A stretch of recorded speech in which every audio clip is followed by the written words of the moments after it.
Nah, sekarang setelah kita tadi merangkai, sekarang kita masuk ke bab kelima, yaitu strategi perang. Ilmu yang kita pelajari kalau tidak bisa kita implementasikan, ya just sekedar ilmu, just teori. Buat apa kita belajar kalau kita nggak memahami? Tapi untuk bisa menerapkan dibutuhkan pemahaman yang cukup bagus, dan kita manusia dikasihkan akal, dan Allah sudah menjanjikan pada kita bahwa Dia akan ngasih ilmu kepada siapa saja asal mau membaca. Karena Allah sudah mau memberikan ilmu, pasti memberikan ilmu kepada manusia karena manusia tidak mengetahuinya.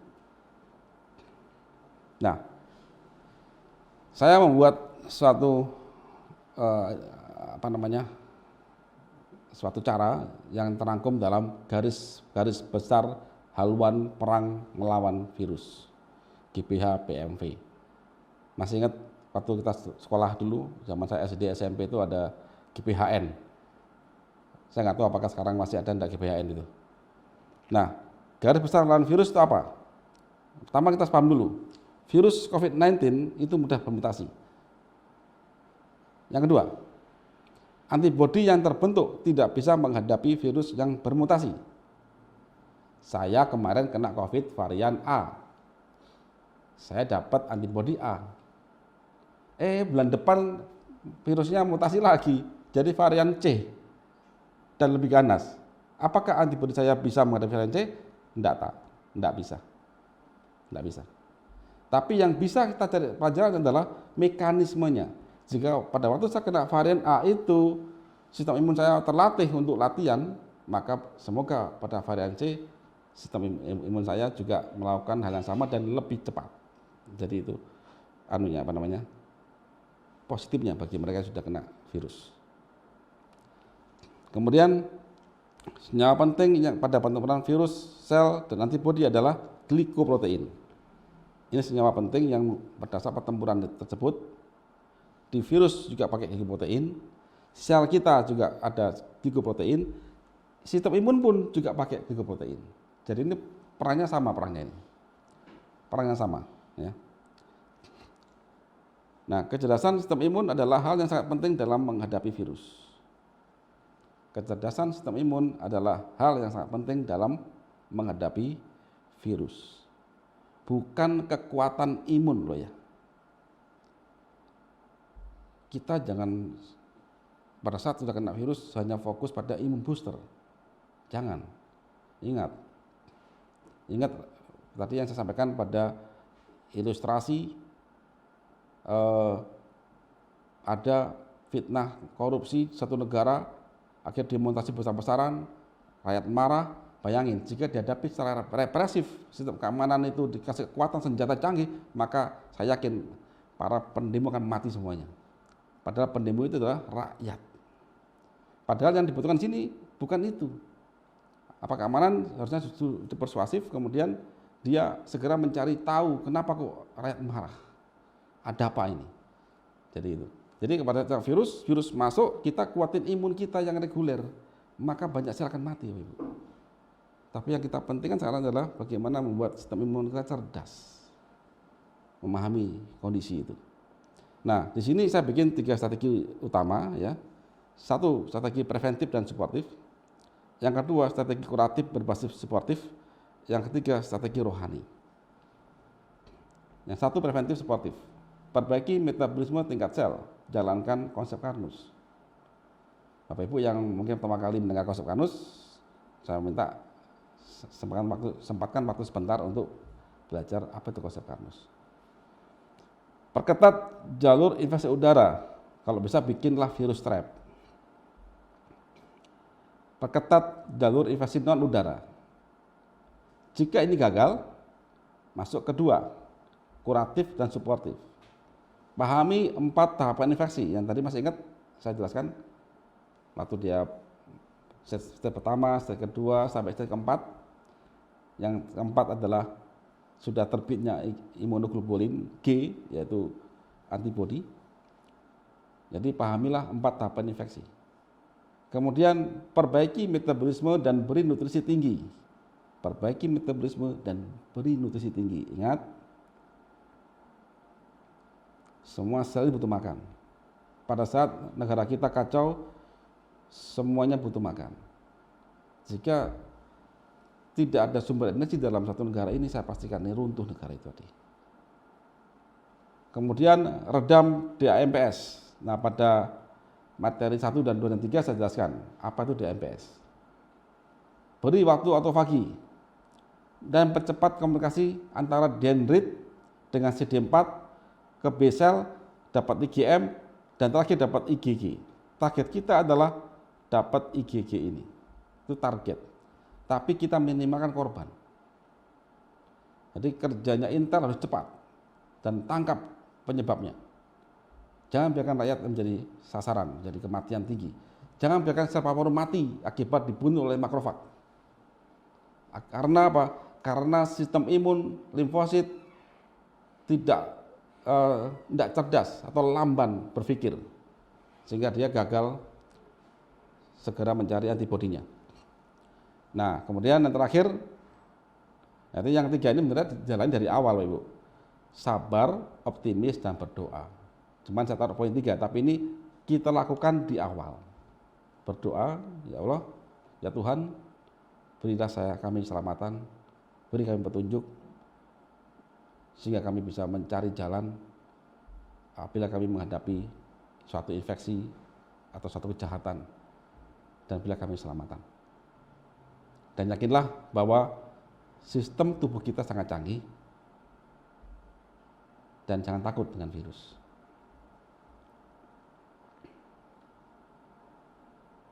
Nah, sekarang saya gambarkan. Ada 3 tahap ya. Tahap 1 adalah ini, virus bisa nempel di tangan dan masuk ke mulut. Masuk ke hidung. Jadi yang nempel di tangan ya kita harus cuci tangan pakai desinfektan ya. Yang di mulut, yang di hidung ini harus kita saring udaranya. Nah, pada tahap 1 ini preventif. Apabila berhasil menjalankan tahap 1, maka virus mati di sini dan ini nggak masuk, maka kita nggak akan pernah terinfeksi. Cuman satu kekurangannya, ibarat orang tuh nggak hanya latihan aja, latihan apa namanya, latihan di dojo karate atau apa ya, atau kempo ya, tapi nggak pernah bertanding gitu. Jadi kita nggak tahu apakah kita ini mampu untuk menghadapinya di sana, ya. Karena kita belum punya antibodi, sistem belum teruji, sehingga kita belum mencapai herd immunity. Memang belum banyak korban, betul. Oh, kita semua udah pakai masker dan sebagainya mencegah terjadi infeksi, tapi ini seperti kita belum pernah bertanding. Tahap 2, nah ini tahap pengobatan, yaitu kuratif suportif. Tenangkan diri, berdoa dan yakin sistem imun tercanggih, ujian sistem imun dengan taruhan hidup dan mati. Jadi pertarungan ini kita bertanding nih di suatu pertarungan, hanya ada 2 kejadian, menang atau kalah. Kalau dengan virus COVID ini hidup atau mati, itu hasil pertandingannya. Kemudian ikuti skema imun tubuh, perbaiki lambung, perbaiki metabolisme sel, berikan nutrisi bergizi, redam DAMPS, dan percepatan antibodi, dan insya Allah akan sembuh. Nah, coba kita mulai tahap 1. Ya, tahap 1. Itu preventif. Perbaiki metabolisme. 1.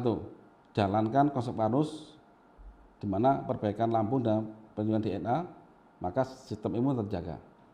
Manusia ini pada bab 2 kan saya jelaskan tadi bahwa manusia sudah sangat canggih. Allah membuat suatu sistem di alam semesta ini menyematkan hukum di setiap makhluknya. dan antar makhluk sudah ada garis bariernya, sehingga tidak mudah dia nyebrang, itu nggak mudah.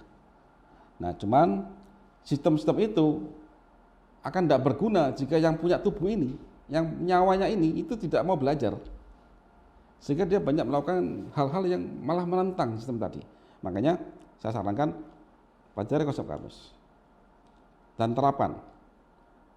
Intinya adalah lindungi lambung dan sediakan bahan baku NAD+, niacinamide adenin dinukleotid. Bisa pakai ag sereal. Kemudian sediakan kata kompleks yang dipersenjatai antioksidan, makan bergizi dan cukup istirahat. Yang kedua, pakai masker. Jadi masker ini juga akan membantu kita supaya virus itu tidak mudah masuk, terperangkap. Tapi maskernya yang canggih ya. Jadi di sini saya nanti ajarin bagaimana cara membuat virus trap. Jadi masker itu bisa dibikin ada virus trap. Yang ketiga, jaga kebersihan tangan. Ya, cuci tangan pakai sabun dan bawa hand sanitizer. Nah, ini di Karnus sudah ada hand sanitizer yang isinya alkohol aja dan lembut di tangan. Jadi jangan khawatir nanti tangannya jadi kasar atau gimana. Sudah ada Karnus hand sanitizer. Nah, secara teknologi begini. Ini adalah virus trap yang kita buat pada masker kita, sehingga begitu ada virus masuk, dia ketangkap. Apa sih isinya virus trap? Itu adalah molekul ini. Ikatan antara protein dengan beberapa killing agent. Nah, beberapa antioksidan akhirnya membentuk killing agent. Ingat, spike-nya virus itu terbuat dari glikoprotein, sehingga dia bisa ditangkap.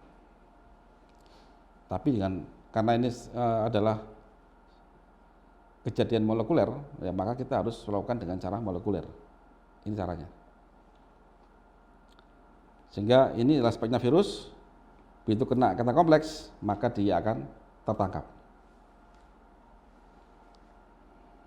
Nah, ini cara bikinnya. Jadi algati, kemudian 2 saset ya, dikasih 2 mili, kemudian maskernya ini, setelah memasker apa aja, setelah yang ini atau yang kain serah aja, celupin. Nah, kalau ini algati, ini algati, taruh baskom, celupin aja. Nah, setelah dicelupin, direndam 5 menit. Setelah itu angkat dan tiriskan selama setengah jam. Nah, setelah setengah jam, maka ini bisa dipakai. Ini ada saya punya sanitizer ya. Alkohol itu akan punya sifat azeotrop. Dan kan setengah jam ditiriskan, itu disemprotnya gini. Kemudian tiriskan lagi, maka setelah kering bisa dipakai. Jadi alkohol bisa juga akan menguatkan, akan memfiskan terjadinya ikatan kompleks itu dalam maskernya. Jadi awalnya kan dia bebas, ikatan kompleks itu terperangkap di dalam serat masker supaya dia bisa fix kasih alkohol. Jadi alkohol itu akan membuat beberapa granulasi pada protein sehingga dia bisa kuat melekat. Nah, jika tahap 1 terlewati, kita masuk ke tahap 2, yaitu kuratif, pengobatan. Nah, pada tahap kuratif ini, COVID ini sudah masuk, Ibu. Dia sudah masuk.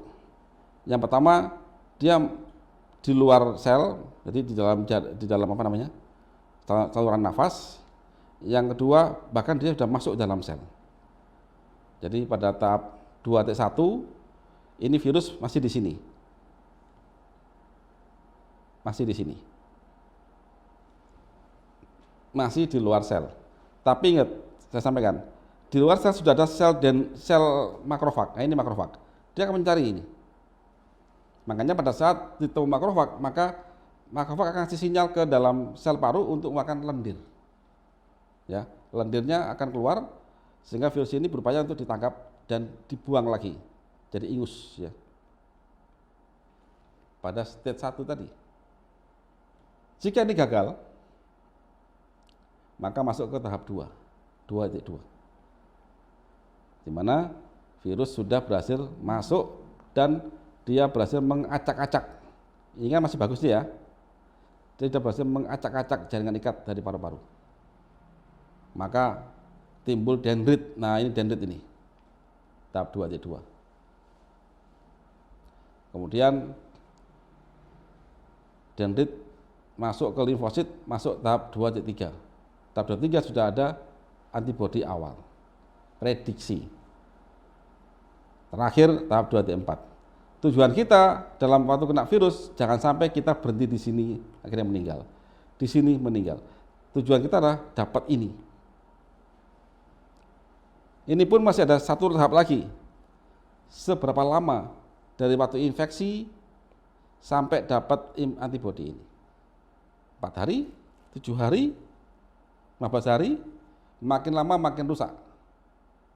Jadi makanya sekarang kan banyak kejadian long COVID. Setelah COVID kok saya COVID, demam saya 7 hari, 10 hari, setelah sembuh saya nggak demam lagi, saya masih sesak nafas dan sebagainya. Itu masuk long COVID. Dan banyak korban juga di waktu fase long COVID. Karena banyak sampah kematian di dalam sel dia. Jadi ini skemanya. Kita berdoa jika someday kita terkena virus apapun yang punya skema seperti ini. Dan skema itu mirip-mirip Bapak Ibu. Virus begini skemanya, nggak cuma COVID. Begini skemanya, hanya bedanya apa? Apakah dia itu materinya DNA atau RNA? RNA betul COVID ini cepat. Itu aja. Sehingga jika kita salah langkah dalam menghadapi langkah 4 step ini, salah langkah, bisa malah menjadi kematian. Salah obat misalkan, virusnya mau diserang kok malah kita hambat. Dan sebagainya. Jadi jangan sampai salah langkah. Makanya kita berdoa kepada Sang Pencipta untuk kita bisa petunjuk, ditemukan dengan lingkungan yang memahami sistem tubuh kita ini, sehingga kita bisa selamat. Nah, di sini saya tampilkan lagi seberapa pentingkah lambung itu.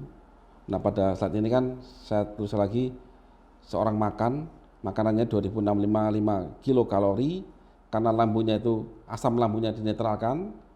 Jadi ini saya silang ya, jangan sampai kita menetralkan asam lambung tanpa ada konsekuensi tindakan selanjutnya. Orang ini butuh energi 2200 kilokalori, karena asam lambungnya itu dinetralkan dengan obat-obatan, maka dari makanan 2655 kilokalori hanya mendapatkan menjadi 1578 kilokalori. Apa akibatnya? Sel kelaparan, termasuk sel imun Bapak Ibu. Sel imun kelaparan. Sel yang diserang pun kelaparan. Bagi sel imun dia akan lamban mencari antibodi. Bagi sel yang diserang virus jika kelaparan, maka dia gagal autofagi. Gagal melawan virus yang masuk ke tubuhnya. Sehingga apa? Akan makin fatal. Oleh karena itu, pastikan ada nutrisi sel sehingga terdapat energi pada setiap sel itu sehingga dia mampu untuk berperang. Maka jalankan konsep Karnus. Inilah inti dari konsep Karnus. Nah, saya review lagi pada bahasan tadi yang pada materi bab kedua, saya review di bab kelima. Ini paru-paru. Ini sel paru-paru ya. Saya zoom. Ini sel paru-paru. Di sel paru-paru mempunyai pintu masuk atau reseptor. Ingat, sel itu juga punya indera, punya pintu, karena dia berkomunikasi dengan sesama sel. Namanya reseptor. Ini reseptor, ya, ini yang merah ini reseptor. Jadi ini reseptor, ya. Nah, reseptor sel paru ini bernama PRRS sel paru, pathogen recognition receptor, ya, pathogen recognition receptor. Seperti kita punya panca indera. Panca indera ini akan menghubungkan tubuh kita dengan lingkungan sekitar. Jika ada maling, kita tahu. Jika ada orang yang penipu, kita punya indera ini. Oh, dia penipu. Mungkin seperti itulah. Nah, mata indera dari sel paru-paru ini ditujukan untuk mengenali ini. namanya patogen associated molecule pattern. Begini Pak Ibu, pada saat kita ketemu orang yang kita mencurigai, pasti ada bertanya, kenapa kok dia mencurigakan? Gerak-geriknya, pakaiannya, kan gitu kan. Nah, gerak-gerik dan pakaian itu yang ditimbulkan oleh seseorang yang kita anggap maling. Kalau dalam dunia perselan, sel kita ketemu sama virus atau bakteri, bakteri itu mempunyai gerak-gerik, punya aroma mungkin ya, punya tingkah laku, punya sinyal. Nah, sinyal-sinyal dari bakteri ini itu akan ditangkap oleh inderanya sel kita. Oh, dia musuh saya. Oh, dia asing ini. Begitu dia kena virus COVID-19 ini masuk, maka sel paru tahu sebenarnya. Kok sampai nggak tahu, berarti yang punya tubuh ini sudah sangat kacau. Selnya mungkin sel paru itu nggak pernah makan kali ya, udah sakit-sakitan dia, komorbid mungkin dia, sehingga nggak respon dia. Tapi pada dasarnya Allah udah ngasih indera itu ke semua sel kita. Nah, saya perbesar lagi. Oke, kita membuat analogi sel paru, satu sel paru ini kena virus, masuk virusnya ya. Nah, kemudian virus yang kena infeksi tadi akan mengeluarkan sinyal. Yang pertama adalah DAMPS. Apa itu DAMPS? Yaitu sinyal yang seperti sel minta tolong atau sel bilang ke pasukan imun bahwa saya terinfeksi.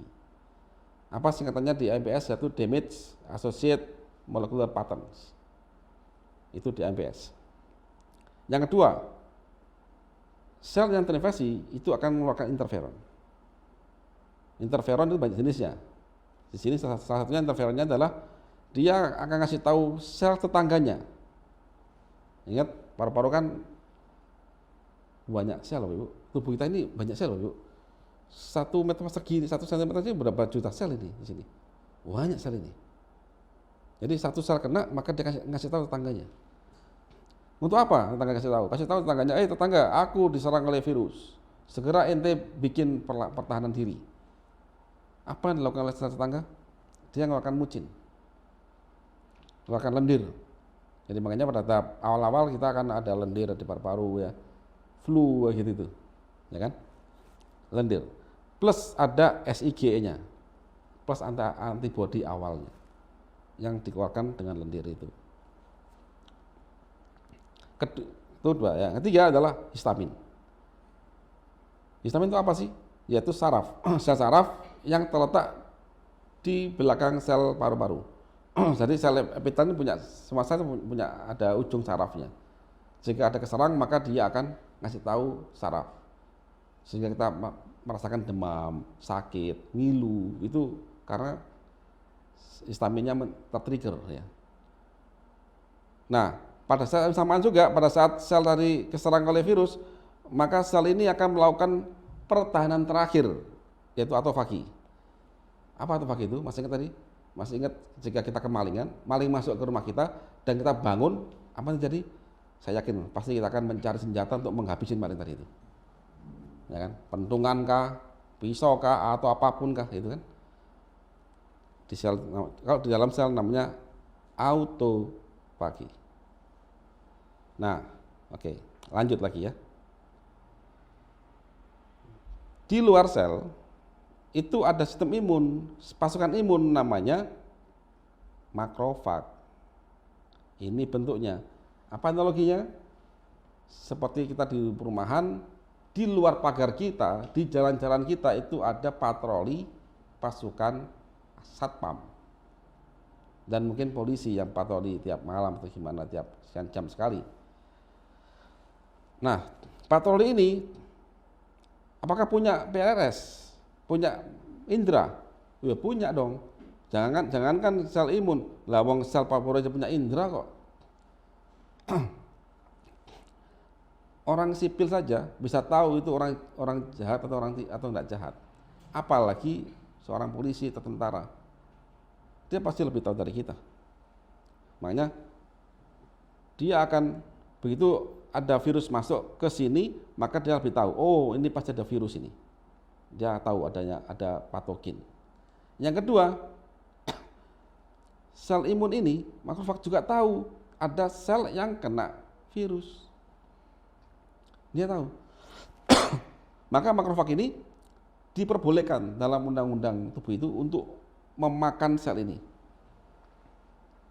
Itu undang-undangnya. Lanjut kita sekarang, lanjut ya. Pada saat kita histamin ini tertrigger,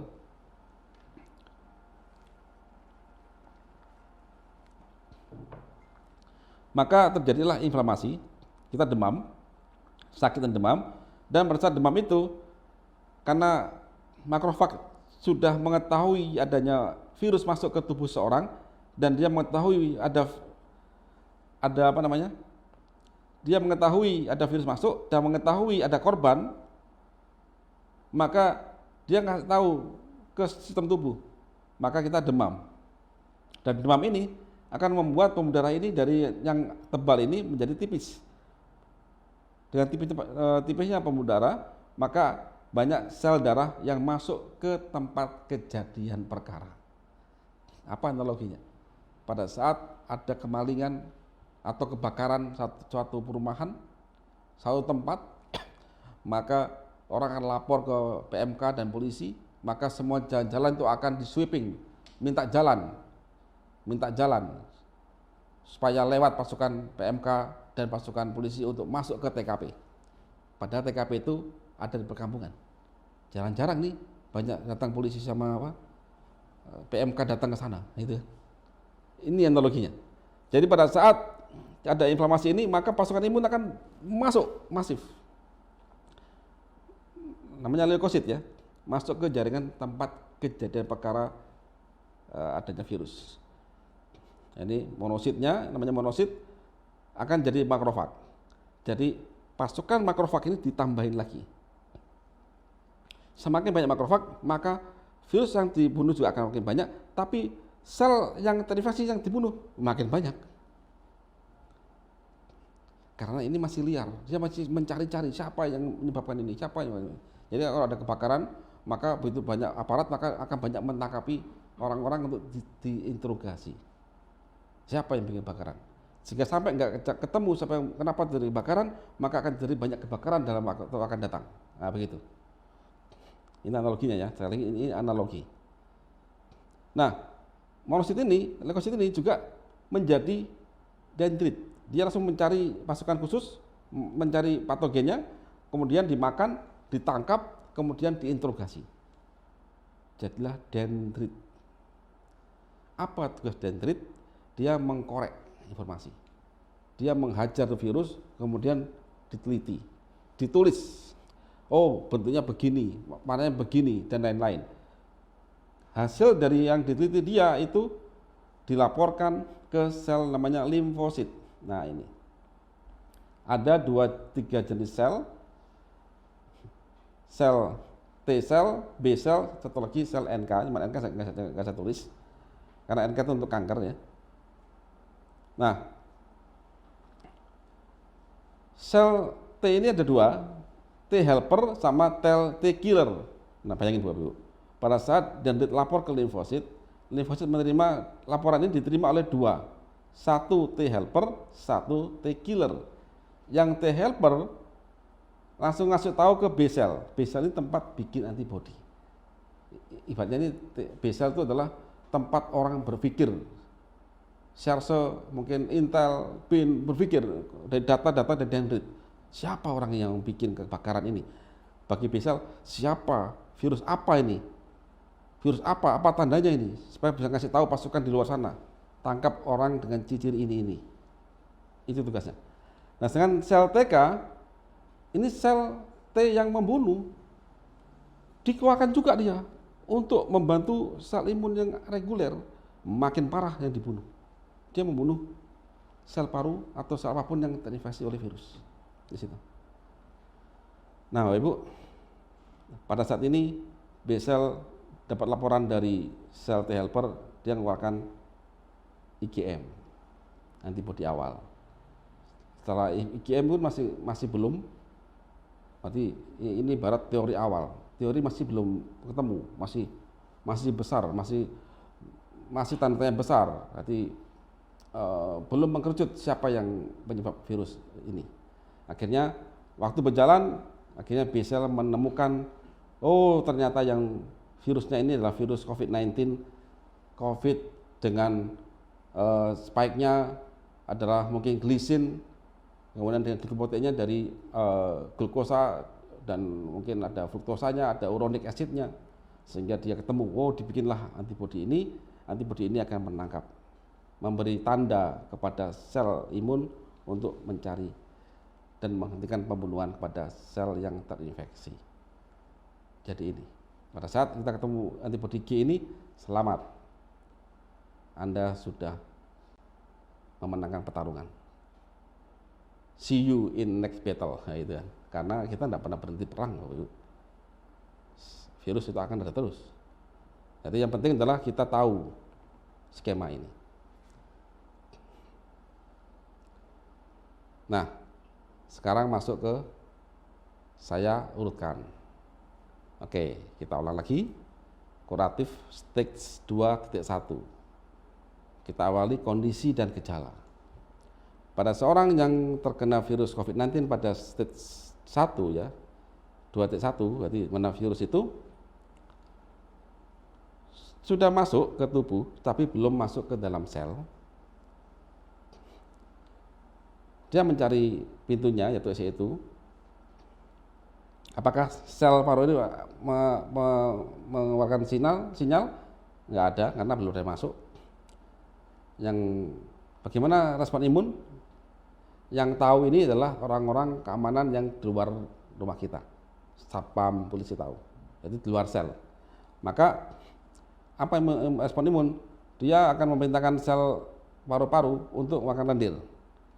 Lendir ini akan juga mengeluarkan SIGA. SIGA atas perintah siapa? Atas perintah dari sistem imun reguler, makanya makrofag kasih tahu di belakangnya sel paru itu ada B-sel yang di bawah epitel, yang bisa memproduksi SIGA, antibodi epitel yang akan menghancurkan virus. Yang keempat, gimana gejalanya? Ya gejalanya ringan banget. Kadang-kadang mungkin kita agak beler itu aja. Atau agak nggak enak tenggorokan gitu. Kalau dia masuk ke pencernaan ya kita sebah, agak sebah gitu. Apa ya sebah bahasa Jawa? Pernah nggak ngalami saya makan sedikit kok sudah kenyang? Nanti makan sedikit sudah kenyang. Itu tandanya bahwa lambung kita penuh dengan lendir. Berarti ada infeksi. Kalau mau muntah, muntahkan aja, nggak apa-apa. Nah, apa solusinya? Yang satu, jika ada lendir di hidung, ya keluarkan. Bantu dengan minyak kayu putih, minuman hangat ya. Kemudian jaga kinerja lambung. Sistem imun harus kuat. Ingat, sistemnya harus kuat, bukan imunnya yang kuat, sistemnya. Jadi bikin SIGA itu naik, antibodinya A itu naik. Bagaimana caranya? Ya, satu, hindari obat penetral asam lambung. Yang kedua, konsumsi agi sereal. Supaya ini lambungnya bagus, maka pakai agi sereal. Atau nutrisi lain yang bisa merekonstruksi lambung. Jadi kalau ada pilihan selain agi, asal bisa membuat skema yang sama begitu, bisa pakai. Tapi di kardus pakai agi sereal. Kemudian makan kaya gizi, yaitu tinggi protein, telur, ikan, dan lain-lain. Makin banyak makanan yang kita makan, variasinya, jadi makin banyak variasinya makin bagus. Asal setiap makanan itu ada proteinnya, kaya protein. Terus hambat pergerakan virus. Nah, apabila sudah mulai tanda-tanda begitu, maka kasihlah dia chelating agent yang mengandung antioksidan untuk menangkap spike virus, sehingga gampang dibuang. Jadi virus itu ditangkap, kemudian ada lendir langsung dibunuh, gitu kan? Nah di sini bisa pakai Algati 3x1.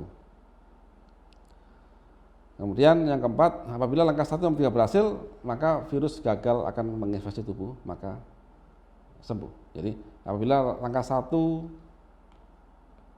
2, 3 ini berhasil, maka virus gagal masuk ke dalam sel, maka kita ya mungkin pagi hari agak flu dikit, sore sudah selesai.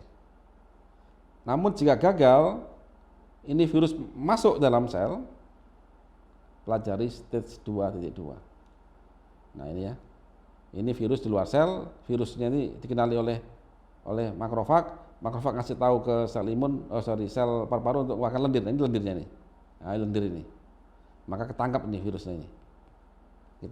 Nah dalam lendir itu ada IgA namanya, ini IgA, dia langsung membunuh itu si virusnya ini.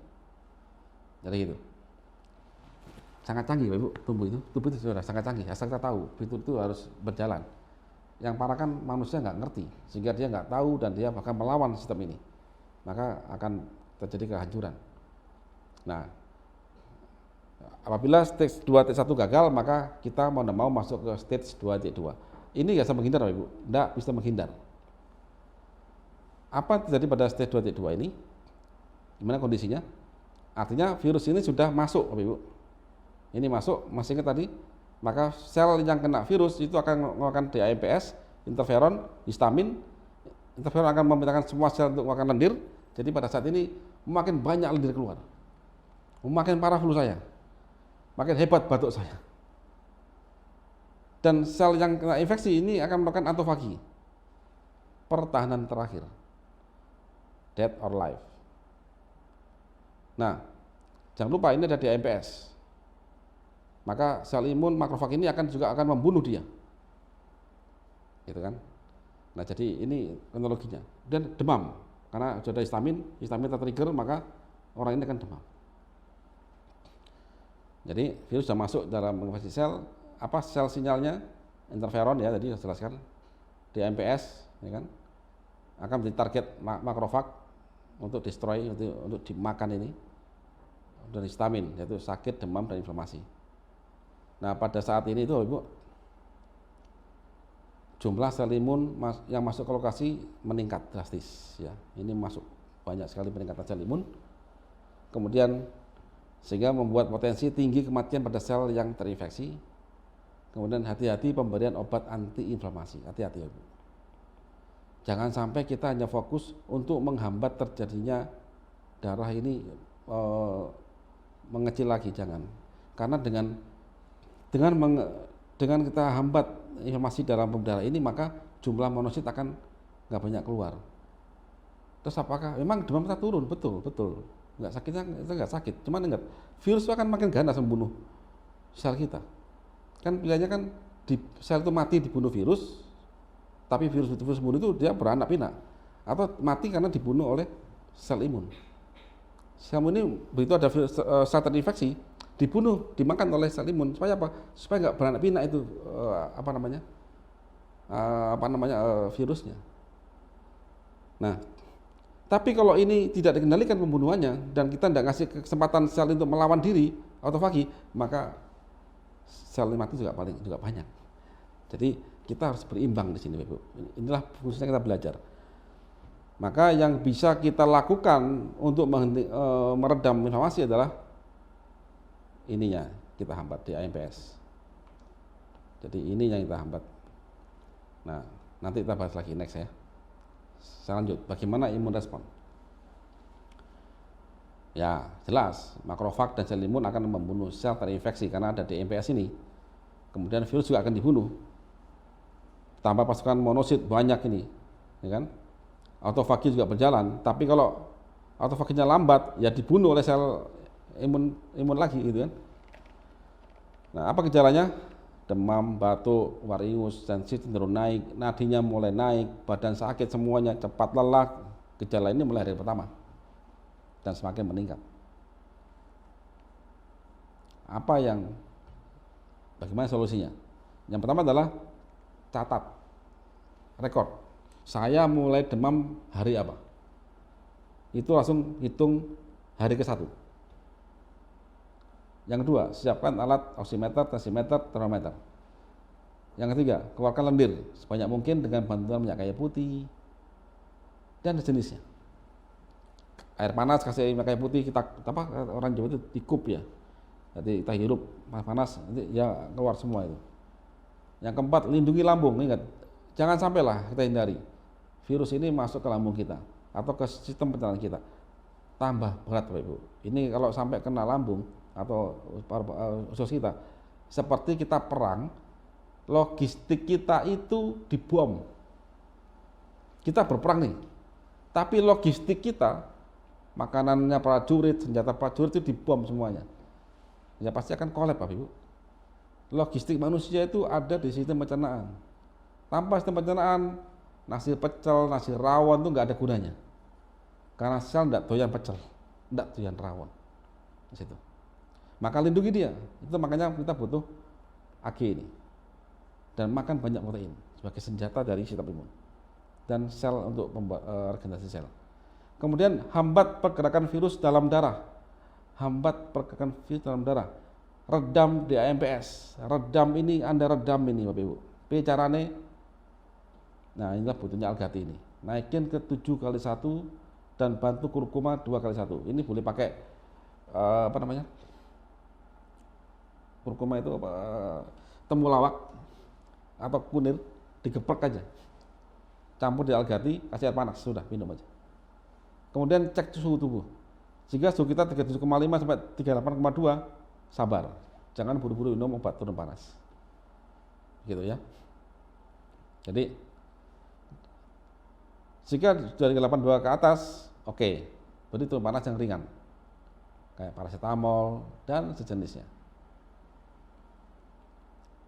Saya biasanya kalau saya pernah mengalami kena COVID 3 kali ya.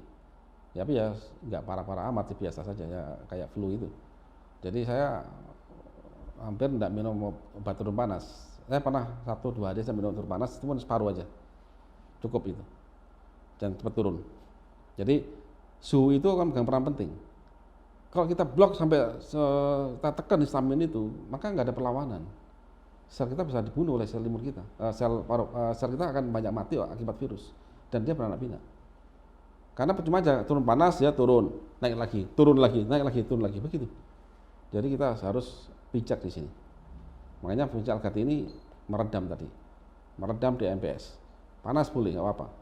Tapi kita batasin sampai suhu 40 derajat.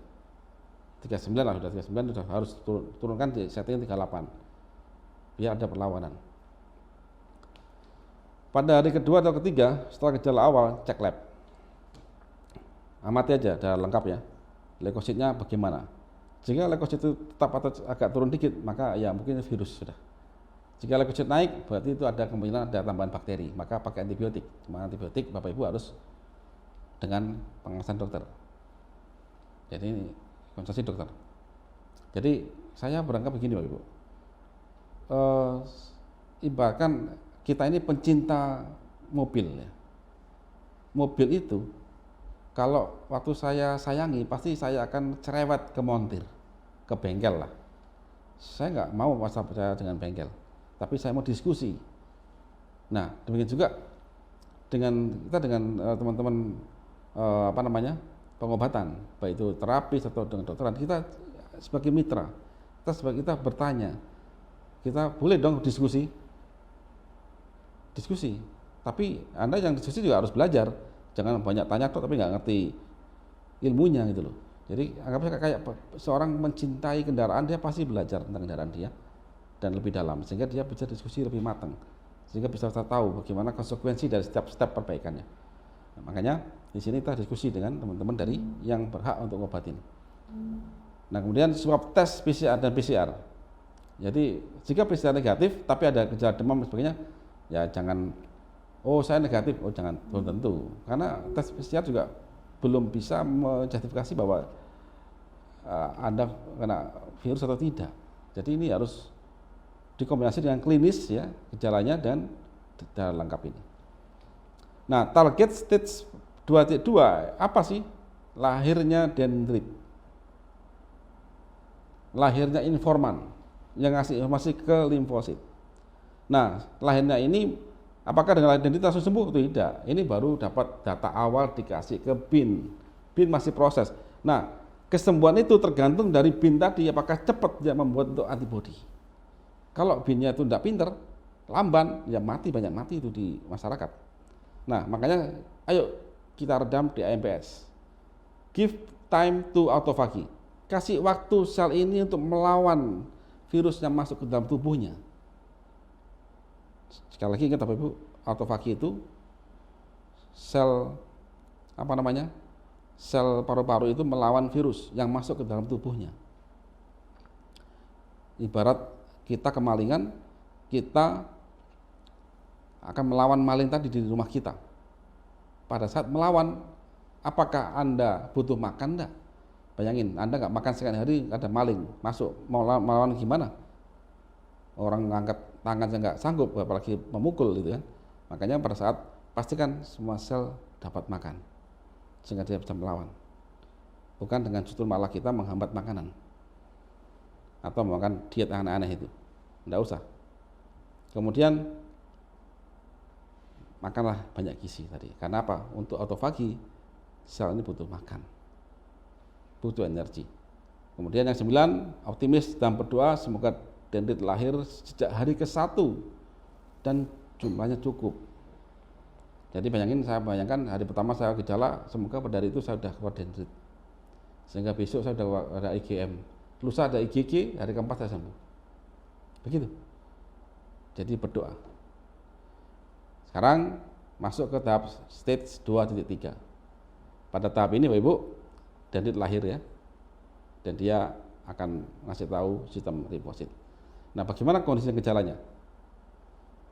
Pada saat ini replika virus dan pembunuhan sel terinfeksi virus terus berlangsung. Korban makin banyak, baik korban akibat virus maupun korban akibat makrofag membunuh sel yang terinfeksi. Bagaimana sel signalingnya? Sel yang terinfeksi mengeluarkan sinyal, yaitu tetap dia akan interferon, mucin makin kental, makin banyak yang mengeluarkan lendir. Kemudian di MPS ya, target makrofag ini makin banyak, ini makin banyak di MPS-nya, sehingga makrofag ini langsung banyak bunuh juga, dibantu oleh pasukan dari monosit ini makin banyak, gitu kan. Kemudian histamin ya, sakit demam makin tinggi. Nah, jumlah sel imun masuk ke lokasi infeksi makin tinggi, dibantu oleh CD8 akibat ini. Nah, ini dendrit lapor ke limfosit, ada 2 sel ini, T helper sama T killer, tambah dia membunuh ke sini. Wis, T killer itu sangat sadis, T killer itu. Nah, hati-hati lagi membuat obat anti inflamasi, jangan sampai kita sistemik yang hormonal ya, kayak steroid dan sebagainya itu sembarangan. Itu bahkan teman-teman dari dokteran yang ngasihkan ya, tapi kita boleh bertanya kenapa kok kasih ini, kayak gitu. Jadi ini bisa bertanya. Ingat, ini diskusi ya, kita berpikir. Saya tidak menjustifikasi mana yang salah, mana yang benar, enggak.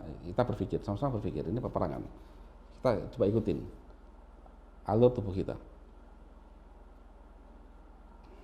Kemudian yang ketiga, imun respon. Makrofag, sel imun, dan CD8 membunuh sel terinfeksi dan virus. Waktu yang makin lama akan membuat kematian makin tinggi. Nah, ini dendrit plus T helper ya, dendrit plus T helper ini dia bolak-balik ini ngasih tahu. Ini ibarat informan ngasih tahu BIN. Bos, ini ciri-cirinya. BIN ngasih tahu IgM. Dicobakan. Gak mempan nih, salah orang ini. Nah, si dendrit terus ngasih tahu terus ini. Oh, ternyata virusnya begini gitu loh. Ya kan? Pada tahap 3 ini masih keluar IgM aja, belum antibody, masih antibody awal saja. Masih teorema awal saja. Apa gejalanya? Demam makin tinggi, mucinnya makin naik dan kental. Nah, pada saat ini ingus tidak keluar Bapak Ibu. Kadang orang salah terima. Wes, aku demamku turun akibat dia minum turun panas. Terus aku sudah nggak flu lagi kok. Belum tentu Bapak Ibu. Karena pada masa sampai stage 2-3 itu saking kentalnya itu nggak keluar, tapi dia numpuk di paru-paru. Kemudian indera penciuman sudah mulai terganggu pada saat ini. Detak jantung makin naik ya, di atas 100, 110, 120, naik ini. Tensinya pun naik dari biasanya. Nah, hati-hati pada hipertensi ini. Jadi bisa bayangkan nih, pada saat kejadian ini orang itu hipertensi. Ya, jadi ya hati-hati. Tapi apakah? Jadi kalau Bapak Ibu yang saat ini kena hipertensi, diabetes atau komorbid, sembuhkan penyakit Anda. Ada caranya kok. Dengan cara apa? Jalankan konsulkanus. Kalau nggak percaya, pelajari konsulkanus. Gimana cara skemanya? Di konsekanus ini kita ngajak kita berpikir dan mengenal tubuh kita ini. Kemudian ada kemungkinan infeksi lambung. Nah, pada tahap ini juga ada kemungkinan infeksi lambung. Pada varian Delta itu banyak yang kena lambung itu banyak. Ada yang mulai mual sampai perih. Gejala ini berlangsung sampai lahir di gigi pada stage 4. Waktu sampai stage 4 ini menentukan nasib pasien. Pada stage 3 ini banyak yang meninggal juga. Nah, kalau stage 2-3 ini lama, seminggu, 2 minggu, saya pastikan banyak korban. Nah, apa solusinya? Jika Bapak Ibu mulai demam hari kedua, ketiga, mulai udah mau masuk ke stage ketiga. Gitu. Jadi target dari stage 2-3 adalah munculnya IgM, yaitu adaptif imun awal. Percepatan respon dendrit ke sel T helper sampai ke B sel untuk merubah antibodi. Jadi percepatan responnya. Kita ingin cepat. Target kita adalah bagaimana dendrit ini cepat ke sel limfosit ke helper, helper ngasih ke B sel sehingga dia cepat merubah antibodi. Ibaratnya kita pada kondisi masyarakat, saya menginginkan penyidik itu segera mencari data yang paling banyak, kasihkan ke BIN. BIN biar segera mencari konklusi dan mencari suatu perumusan bahwa ternyata ini penyebabnya, begitu. Gitu ya. Nah, sampai itu B-sel ini mengeluarkan antibodi, inilah waktu berharga bagi pasien tadi. Kemudian CD8 sudah lahir. Ada sel killer, T killer yang dahsyat dari sel limfosit. Maka kita redam kerusakan sel akibat sel imun yang attack di MPS. Kita redam kerusakan sel imun sel terinfeksi ya, akibat sel imun yang menyerang sel terinfeksi dengan kode DAMPS. Ini kalau terus-terusan Bapak Ibu akan ada badai sitokin. Pada tahap ini itu menentukan jika badai sitokin masif, banyak korban meninggal. Nah, support sel terinfeksi, autofagi, replika virus terhenti. Jadi pada tahap ini kita juga akan mensupport sel terinfeksi untuk melakukan autofagi. Jadi setelah kita redam di MPS sehingga sel terinfeksi itu dikasih kesempatan untuk dia melawan, menghentikan menghentikan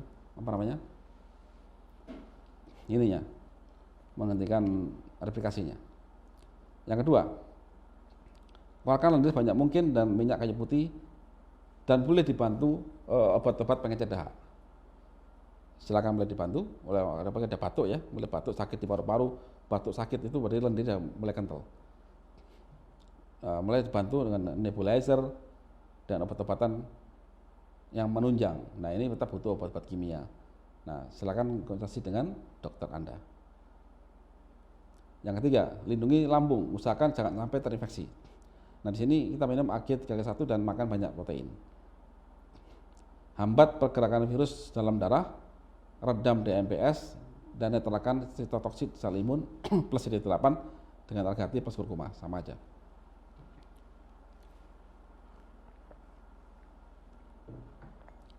Nah, lakukan berjemur 30 menit. Cek suhu tubuh, sama saja ya, pokoknya kita range 38. Kalau 39 naik pakai paracetamol, tapi jangan banyak-banyak, secukupnya aja. Sabar ya. Nah, masuk ke stage keempat, stage 2.4, kondisi dan gejala. Jika kita menjumpai stage keempat, alhamdulillah, selamat datang, Anda sudah sembuh. Apa tandanya? Kondisinya adalah B-sel berhasil membentuk antibodi. Thanks, terima kasih ke dendrit, sel T helper, dan seluruh sel tubuh yang mensupport energi dan material sehingga selnya semuanya selamat, gitu ya. Kemudian apa sel signalingnya? Semua gejala itu turun, Bapak Ibu. Demamnya turun, semuanya membaik semuanya. Nah, note ya, ini penting. Apabila stage 2.4 terjadi maksimal hari kelima, maka cepat sembuh. Jika stage keempat ini lebih dari 5 hari, waspada, kita long COVID. Nah, di sini. Oh, sorry. Jadi saya setting ini hari ke-7. Ini hari ke-7 ini. Jika lebih kecil dari ke-7, maka kita cepat sembuh. Apabila lebih besar dari 7 hari, nanti ini, hari ke-7 kita masih demam. Hari ke-9, ke-10, hari ke-11, saya menjumpai stage 2 atau 4 ini. Saya mulai turun, hati-hati. Jadi pada saat ini hati-hati. Kalau ini sudah, kalau Bapak Ibu hari ke-7 itu sudah mulai turun semuanya, alhamdulillah. Gitu ya. Apa imun responnya? Ya makrofag, CD8 dan losit itu dibantu IgG untuk membunuh hanya virus COVID-19. Jadi begitu ada IgG, antibody G, maka seluruh pasukan pembunuh itu dipandu. Kamu hanya boleh membunuh ini loh, virus COVID ini dengan tanda dia mempunyai glikoprotein dari glisin, kemudian treonin dengan gula, menggunakan glikannya terdapat dari galakto ya, kemudian dari glukos, sikat ya gitu. Jadi selektif. Dan sel-sel imun tadi itu akan mengeluarkan sitokin antiinflamasi, yaitu ngasih tahu udah sel kamu nggak saya bunuh, kamu segera membiak lagi, begitu aja. Jadi itu apa keamanannya. Gejalanya ya semua gejala sudah berangsur-angsur hilang. Dan apabila ini ya, note apabila state ini lebih dari 7 hari, maka hati-hati. Setelah demam turun, ada sesak nafas.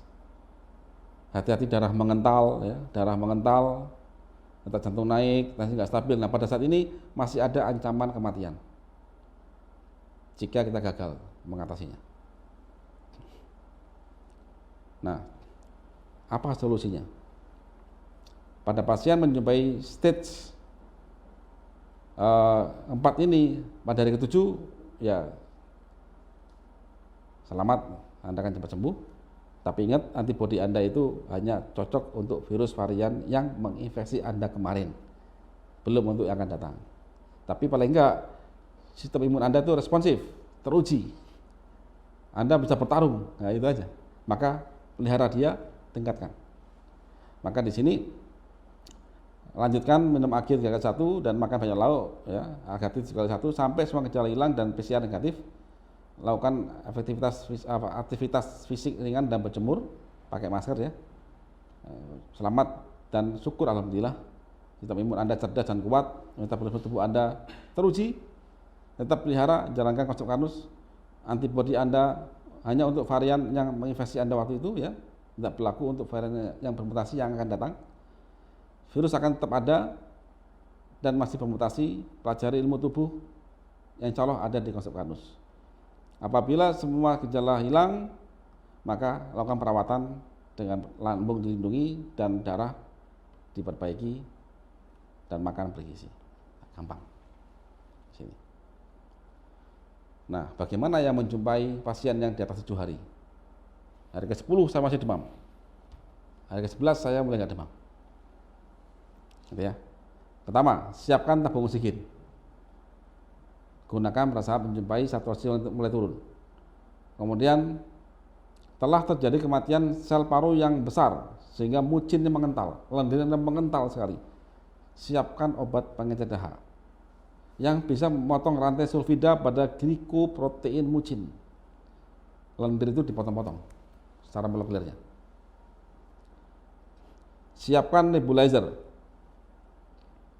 Nah ini butuh dokter ya untuk memakai untuk pemakaian nebulizer ini ya. Bisa gunakan reseptor beta agonis yang melebarkan jalur nafas. Jadi dahaknya itu dipotong-potong agak encer, kemudian jalannya itu dilebarkan. Jadi waktu batuk atau waktu ndingluk itu bisa keluar. Dan jangan terkejut, itu lengket sekali lendirnya itu. Perbaikan lambung terjalankan. Apabila menjumpai sakit lambung dan terpaksa minum obat PPI yang menekan pengeluaran asam lambung, terpaksa ya, maka pahami pada saat kita meminum obat PPI atau obat MA, maka lambung kita itu kinerjanya terganggu dan turun drastis. Maka fungsi lambung itu harus digantikan dengan makanan yang sudah mudah dicerna. Jadi dicernanya di luar. Pakai apa? Yang pertama molekul proteinnya harus kecil. Kalau di dalam masuk kanus itu ada suplemen, ada nutrisi makanan itu pakai akadring 2x1. Terus makanannya saya minta yang di presto saja. Di presto. Jadi di presto, tempe di presto, kemudian apa namanya? Ikan di presto, begitu. Jadi itu pecah molekulnya.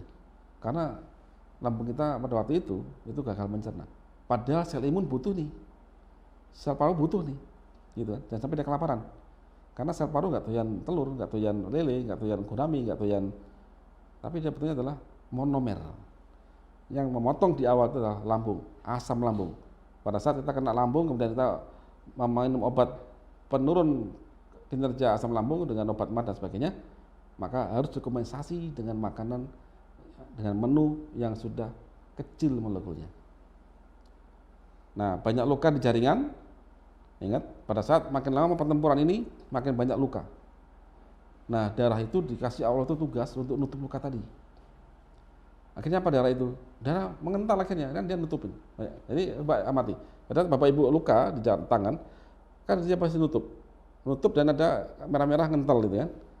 Trombin ya, protrombin, dari trombin dan sebagainya itu, fibril ya. Nah, itu saking banyaknya, itu akhirnya darah itu akan mudah mengental. Dan ini menjadi ancaman bagi pasien ini. Darah itu tugasnya mengambil oksigen. Waktu mengental dia nggak sanggup mengambil oksigen. Sehingga akan terjadi saturasi yang turun. Dan jantung itu berat mompanya. Jadi jantung berat mompa, oksigen turun dalam darah. Wah, ini kondisi yang sangat berat. Maka di sini hambat hal ini dengan Algati 7x10x1. Kalau masih nggak cukup, minta bantuan dokter. Mereka punya obat yang poten langsung mengencangkan sesaat. Ya. Begitu.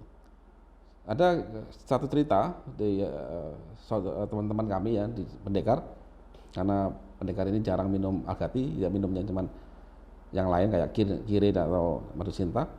Beliau ini mengalami saturasi pada saat demamnya lebih dari 7 hari. Kemudian mengalami kenaikan darah, saturasinya itu 67 dengan pakai oksigen dan level 10 masih 67, akhirnya dibantu Algati itu dari 67 naik ke 90 lagi dalam hitungan 4 jam. Nah setelah itu lancar terus dan sembuh. Itu data kami. Nah apabila bisa melalui kenaikan darah dan mengeluarkan dahak dari paru, maka insya Allah Anda akan sembuh. Jadi ini kuncinya. Nah, mengapa pasien COVID-19 dengan komorbid lebih berisiko? Nah ini Bapak Ibu, inti perawanan semua virus itu adalah kecerdasan, kecepatan sistem imun memproduksi antibodi. Antibodi itu dihasilkan oleh B cell. Nah B cell itu dihasilkan di dalam sumsum tulang. Nah pasien komorbid itu metabolis sindromnya terjadi metabolis sindrom, artinya apa? Proses transfer nutrisi dari makanan kita makan sampai ke seluruh sel itu terhambat, baik dalam penyediaannya dalam darah maupun dalam proses pemecahan dari darah masuk ke dalam sel. Otomatis darah dia itu akan banyak sampah metabolit kayak gini, banyak plak dan menggerumpel begini. Nah jalur masuk ke sampai ke sumsum tulang ini kecil, ini aorta, ini vena, aorta vena masuk ke apa? Jalur darah ya di tulang. Ini ibarat jalan raya, jalan tol masuk ke perkampungan. Makanya perkampungan makin kecil jalannya itu. Nah, makin kecil otomatis butuh kendaraan yang bisa mengangkut dalam masuk jalan kecil. Nah, kalau jalannya gerumpel, nggak masuk Bapak Ibu. Akhirnya apa? Sel sumsum ini slow respon untuk memproduksi sel imun. Gitu ya. Jadi slow respon dia ngumpel ini. Nah, ngumpel. Padahal inti peperangan dari virus, apapun virus itu ya, mau COVID lah, mau demam berdarah lah, AIDS lah, HIV dan sebagainya, itu adalah bagaimana B cell ini yang ada di dalam sumsum tulang ini fast respon untuk bikin antibodi. Itu poinnya. Jangan berharap dari yang lain, karena itu sudah sistem tubuh. Nah kalau jalur ke sum tulang itu bermasalah, ya jangan harap lah. Makanya komorbid banyak sekali yang berisiko dan banyak korban. Nah apa solusinya? Bapak Ibu yakinlah komorbid itu bisa diobati. Segala penyakit sudah dijanjikan sama Cipta bahwa ada obatnya.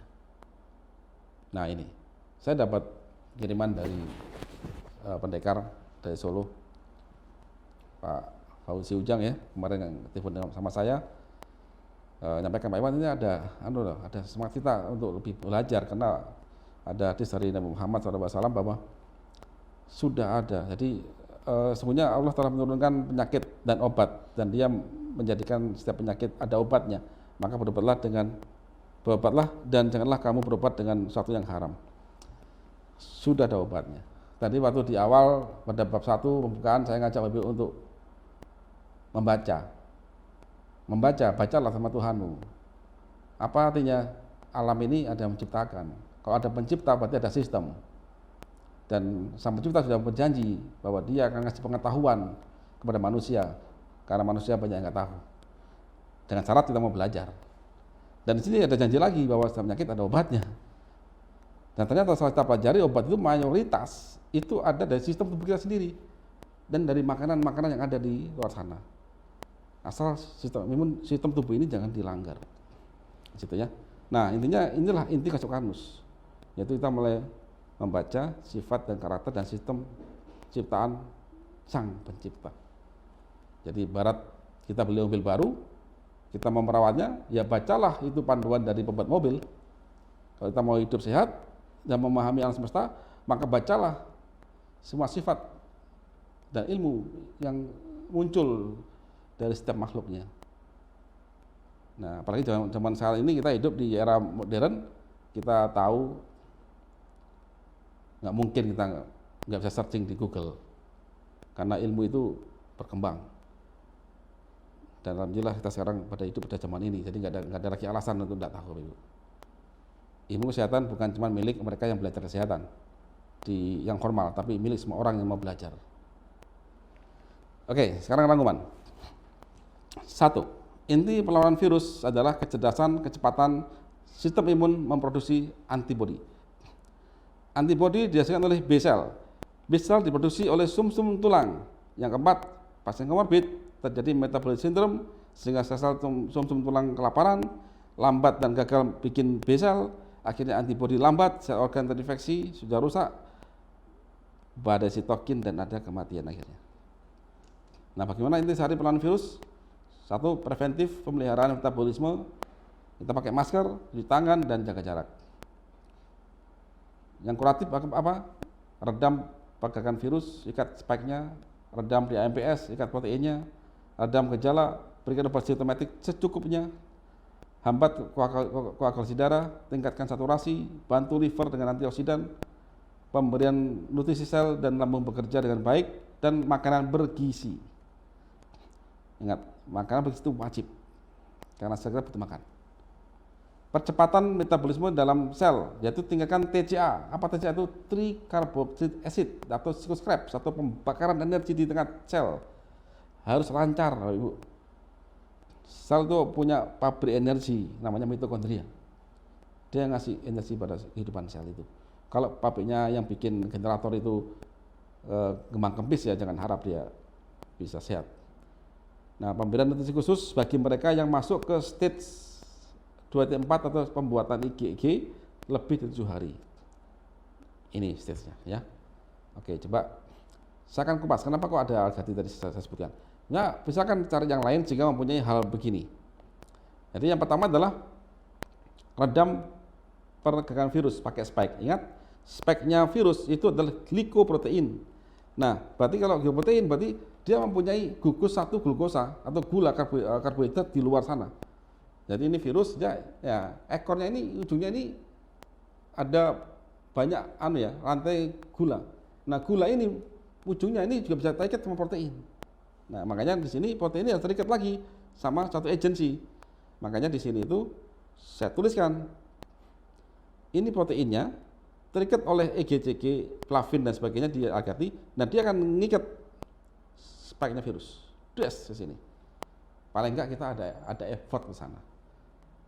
Kita redam di MPS, ikat proteinnya. Nah, ini terikat di sininya. Jadi ini pegang di situ.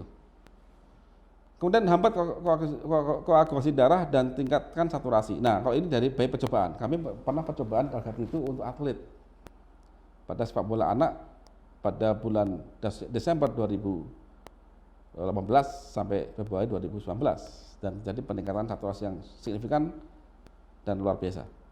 Kemudian membantu liver dengan antioksidan. Ingat, antioksidan itu adalah penting di tubuh ini dan liver poten membuat glutathione. Tapi jangan latah, oh saya minum glutathione, tidak bisa. Glutathione itu adalah protein berbentuk antioksidan dan dibuat oleh liver.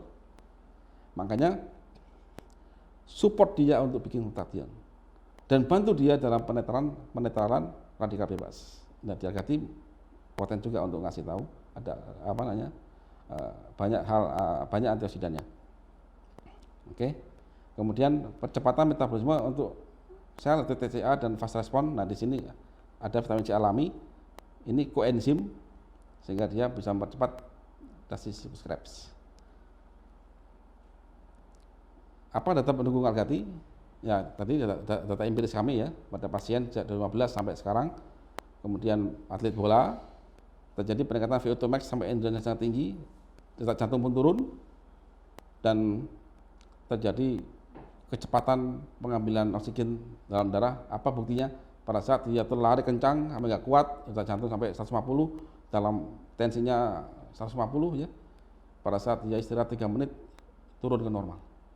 Sehingga atlet ini sangat kuat. 3 menit istirahat langsung jalan lagi. Dia kuat sekali. Karena darah dia itu poten.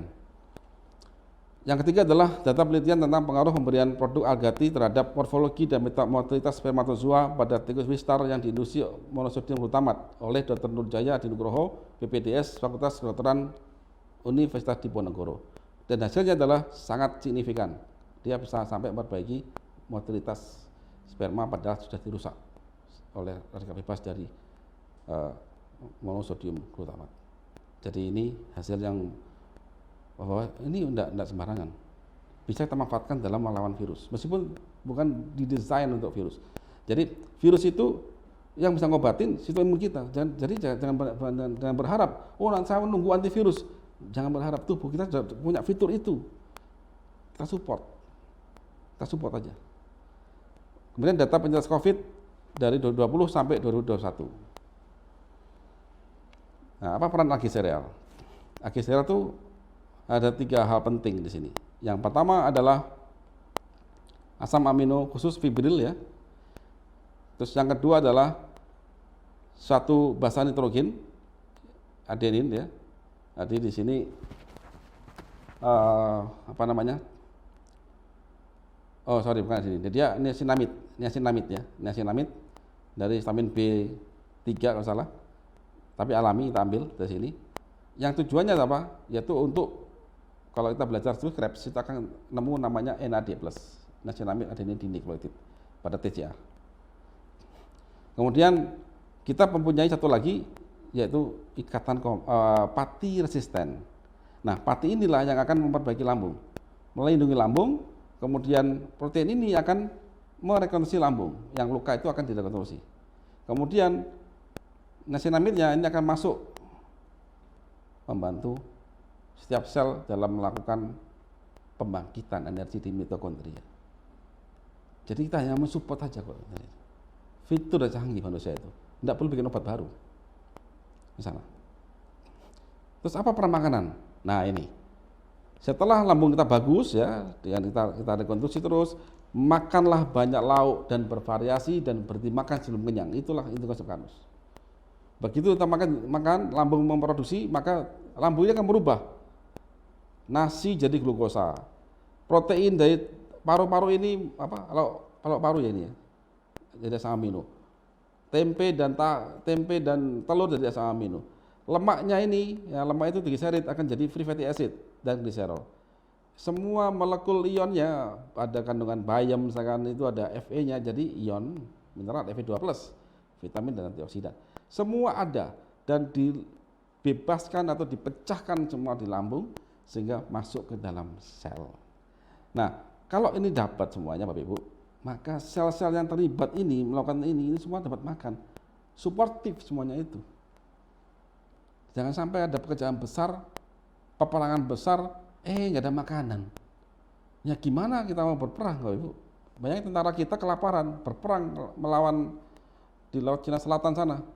Kelaparan semuanya, saya yakin nggak mampu itu untuk berperang itu. Saya yakin 90% mati itu, kalah. Makanya inilah inti dari apa yang kita lakukan. Terus apa peran Akadring? Akadring fokus di fibril ini sama globular, ya, sama dextrose. Globular sama dextrose. Ini hanya protein tinggi aja. Dia masuk untuk rekonstruksi paru-paru yang pertama yang lebih dari 7 hari ya. Karena paru-parunya sudah banyak defek, sudah banyak luka, ada banyak putih-putihnya banyak, maka harus segera direkonstruksi, maka kita butuh protein tingginya siap saji. Dan proteinnya yang jaringan ikat, khusus dengan ikat. Nah ini saya bikin di tulang sapi. Kemudian support untuk bikin antibody. Antibody butuh apa? Butuh protein globular. Dan juga butuh glukosa yang cepat diserap, yaitu dextrose. Masuk ke sini. Jadi ini poinnya. Ini pakai aja pada saat kita masuk menjumpai stage keempat, tetapi lebih dari 7 hari. Kalau enggak ya enggak perlu. Tapi kalau mau tulangnya bagus ya boleh pakai. Ini sebenarnya untuk tulang dia. Tulang, kulit, sendi, kuku itu. Tapi kan yang penting kita bicara komposisi kan. Begitu. Nah, vitamin C. Apa butuh vitamin C? Vitamin C ini berfungsi sebagai kofaktor reaksi enzimatik di tubuh manusia dan mempunyai kemampuan antioksidan. Ingat, dia kofaktor pembantu itu aja. Jadi enzim itu khusus, enzim itu adalah suatu katalis, tugasnya memotong-motong, nah gitu loh, motong gini. Jadi kalau kita mempunyai, misalkan saya punya pisau itu ada mata pisau sama gagang pisau, maka gagang pisau ini adalah kofaktor, pisau dan pemotongnya. Karena tanpa gagang pisau maka saya nggak bisa memecahkan degan atau kelapa muda. Itu poinnya ya. Jadi klek ini. Tapi kalau kita hanya kasih gagangnya doang, nggak ada pisaunya, ya percuma saja. Itu namanya kofaktor. Co-pilot dan pilot. Co-pilot apakah boleh sendirian? Nggak bisa. Harus ada pilotnya. Jadi begitu. Jadi ini analoginya. Oleh karena itu jangan latah. Oh saya banyaknya minum vitamin C, high dosis. Nggak dipakai kok. Kalau nggak ada pasangannya nggak dipakai nih, malah akan memperberat kerja ginjal. Nah sedangkan vitamin C itu ada di makanan kita, makanya di konsep kanus itu makanlah banyak variasi. Tolong slide saya. Makanlah banyak variasi. Makanlah buah yang ya suka-suka. Hari ini jambu, besok saya makan semangka, melon, papaya, itu aja. Papaya itu bagus papaya. Itu lengkap, vitamin C-nya ada, A-nya ada, dan cabai itu bagus juga cabai, cuman jangan banyak-banyak, pedas itu. Itu sangat tinggi vitamin C. Kemudian jika Anda merasa kurang vitamin C, ya boleh pakai vitamin C tambahan. Tapi hati-hati, karena jangan asam, maka jangan sampai mengiritasi lambung kita. Sebenarnya kalau rajin minum algat itu ya sudah ada vitamin C-nya. Ini algat ini, Ya, ini Bapak. Ini kan ada agak, kalau mungkin nggak jelas kamera ya. Jadi ini agak-agak butek ini tuh putih adanya kata kompleks. Ini yang akan nangkap meredam banyak hal, DMPS dan sebagainya. Di situ. Jadi vitamin C ini akan membantu liver untuk antioksidannya. Yang kedua adalah percepatan metabolisme pada tingkat sel. Tapi ingat, ia hanya sebagai kofaktor. Jadi jangan berharap bahwa vitamin C segalanya, enggak bisa. Dia hanya kofaktor, gagangnya pisau, gitu aja. Gagang pisau, ada pisaunya dipasang, ada pisau ini lengkap, apa yang dipotong? Kalau nggak ada degannya, apa jadi? Nggak bisa, just pisau saja. Makanya kalau kita bicara enzim, ada kofaktor, ada faktor. Kalau enzim masuk jeder, apa yang dipotong? Harus lengkap. Itu cara kita berpikir. Oke, sekarang vitamin D. Sekarang kan latah nih orang, vitamin D. Soalnya vitamin D itu segalanya. Enggak juga. Makanya ini kita petakan ini dalam peta peperangan sistem imun kita. Vitamin D itu adalah vitamin yang lebih cenderung ke arah hormon. dia itu memerintahkan. Kalau vitamin C pelengkap dari suatu proses. Kalau vitamin D itu kofaktor, ya, kofaktor. Itu ada yang masuk Dita, ya. Itu kofaktor.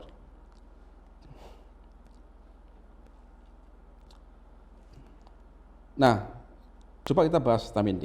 Vitamin D itu adalah vitamin yang terbuat dari kolesterol. Nah, alhamdulillah bagi mereka yang suka makan kambing, daging kambing, daging ayam, daging onta, ya, daging sapi, ya, itu kolesterol, ya.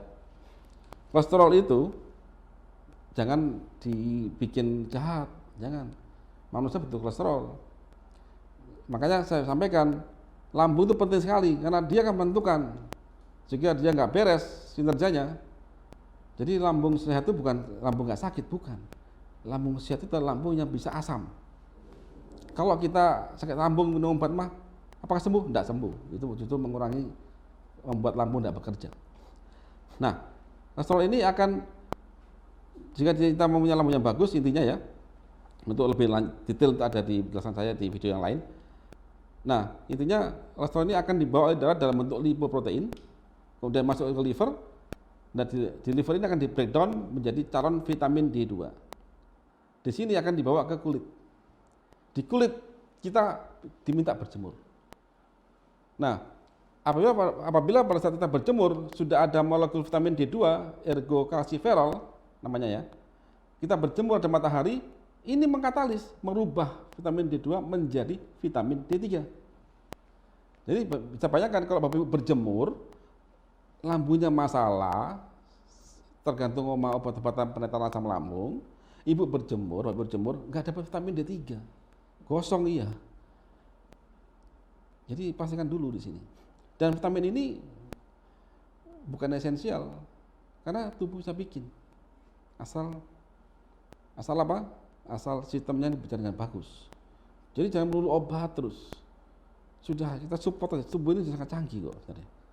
Nah, tapi mereka yang, Pak, saya kena COVID, sakit gini, saya udah kena lambung, udah telat, sudah. Oke, take vitamin D3, diminum. Gitu ya. Nah, sekarang apa fungsinya vitamin D3 ini? Dia adalah hormon steroid. Dia punya reseptor VDR pada sel imun, sel tulang. Jadi pada bahasan saya, kalau Bapak Ibu sempat nanti ya, Bapak Ibu sempat melajari bahasan saya, ada bahasan kado terindah pada tulang dan sendi. Saya bahas itu. Ada namanya sel osteoklas. Sel itu punya reseptor vitamin D3. Apa fungsi sel osteoklas? Dia itu akan memakan sel tulang yang rapuh, diganti sel yang baru. Itu osteoklas. Jadi begitu sel imun tadi, osteoklas itu mendapatkan perintah vitamin D3, dan di tubuh Anda itu ada kalsium, fosfat, dan kolagen, 3 hal tadi masuk, maka dia mencari tulang yang lemah, kemudian diganti yang baru. Itu peran osteoklas. Nah, ternyata osteoklas juga termasuk sel imun. Sel imun yang lain juga punya vitamin D3 reseptornya. Maka dengan vitamin D3 ini, maka akan mengasih tahu percepatan respon dari monosit ke dendrit menuju B sel. Di situ. Hanya itu fungsinya dia. Bukan segalanya dalam melawan virus. Jadi masing-masing fungsi itu kita kumpulkan, kita sinergikan. Ini perang, Bapak Ibu. Perang itu tidak mungkin cuma masukkan di luar infanteri aja, tidak mungkin. Itu butuh intelijen, butuh macam-macam. Ini big war. Jadi pahami betul di sini. Dan tubuh itu sudah sangat canggih, support dia. Jangan lawan dia. Nah, ini vitamin D3 ya, sekelas vitamin D. Semoga bisa masih pencerahan di dalam masalah vitamin D. Nah, saya berandai-andai, Bapak Ibu, seandainya kita semua menjalankan langkah sederhana ini, yaitu satu, mau memperbaiki metabolisme tubuh sampai ke tingkat sel.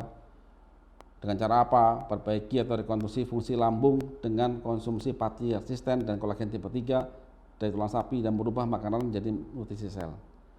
Hindari obat atau minuman penetral asam lambung, hindari kecuali terpaksa sekali, tapi jangan berhenti di situ. Begitu Anda sakit mah, oke, nggak kuat minum obat penetral lambung. Setelah itu, langkah perbaikan. Jangan tergantung terus, bermasalah nanti itu. Pastikan nutrisi sehat tersedia dengan cara makan banyak lauk, bervariasi, berhenti makan sebelum kenyang.